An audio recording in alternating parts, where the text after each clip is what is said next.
भारत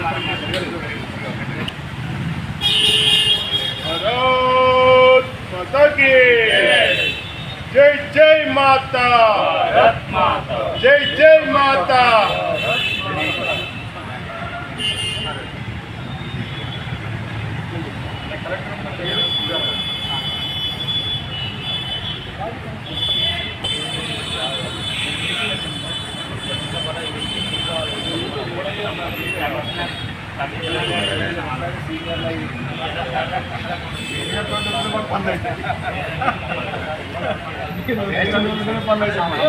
జగిత్యాల్లో అక్రమంగా డ్రైను మరి ఎమ్మెల్యే గారు ఎమ్మెల్సీ గారు మేము తీసుకొచ్చినామంటే రోడ్డు వెడల్పు మేము తీసుకొచ్చినామని ఇద్దరు ఒకే పార్టీలు ఉన్నారు.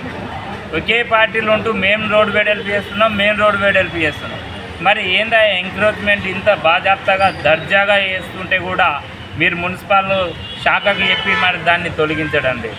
రేపు జరగబోయే పండుగ వినాయక చవితి ఉన్నది. మరి ఎంక్రోచ్మెంట్ అయితే రేపు వినాయకులు ఎట్లా పోతాయి?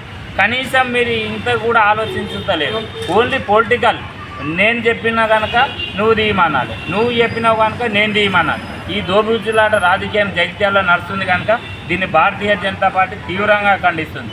వాళ్ళు ఎవరైనా కానీ, ఏ పార్టీకి సంబంధించిన వాళ్ళైనా కానీ, ఆ హిందువులు కానీ, నా ముస్లింలు కానీ, ఎవరన్నా కానీ, ఎవరైతే డ్రైన్ యువతల వేసుకున్న ఎంక్రోచ్మెంట్ చేసిందో అవి వెంటనే తొలగించాలి. దావి గిట్ట తొలగించినట్టయితే పెద్ద ఎత్తున మున్సిపల్ ముట్టడి చేస్తాం.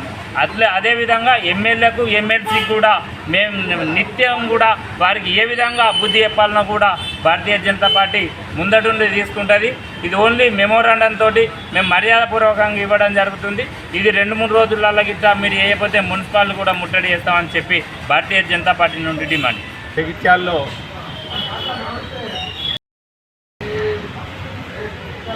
ఎంక్రోచ్మెంట్ అయ్యి నిర్మాణం చేసుకోవడం జరుగుతుంది. రోడ్లపైన కూడా స్థానికులకు ఇబ్బంది అవుతుంది. మరి హిందువుల పండుగ అయినటువంటి వినాయక చవితి కూడా వచ్చేస్తుంది కాబట్టి ప్రజలకు ఇబ్బంది కలగకుండా చూడాలని చెప్పి మన స్థానిక మున్సిపల్ కమిషనర్ గారికి వినతిపత్రం ఇవ్వడం జరిగింది. ఇప్పటికైనా స్పందించి మున్సిపల్ అధికారులు, పోలీసు వ్యవస్థ సంయుక్తంగా వారు ఖచ్చితంగా దీని మీద దృష్టి పెట్టి ఏదైతే ఎంకరేజ్ అయ్యిందో, ఆక్రమించుకొని ఉన్నారో వాళ్ళందరినీ తొలగించాలి. మనం చూస్తున్నాం నిత్యము కొంతమంది డ్రైన్లు కబ్జా చేయడం, కొంతమంది చెరువులు కబ్జా చేయడం, కొంతమంది కుంటలు కబ్జా చేయడం, కొంతమంది ఏదో రకంగా కబ్జాలు చేస్తే ఈరోజు విజయవాడ పరిస్థితి చూడండి, ఖమ్మం పరిస్థితి చూడండి. చెరువులు అనేటివి మాయమైనాయి. ఇప్పుడు ఈ ఊర్లు కూడా మాయమై చేస్తారు వీళ్ళు ఎంక్రోచ్ అయ్యి. మున్సిపాల్ ఏదైతే వాళ్ళకు కేటాయిస్తారో ఆ రోడ్ల మీదే బండ్లు పెట్టడము, ఆటోలు పెట్టడము, ట్రాక్టర్లు పెట్టడం, కార్లు పెట్టడం, ఏదో రకంగా నిర్మాణం చేస్తే మాత్రం ఇది ఖచ్చితంగా తొలగించాలి.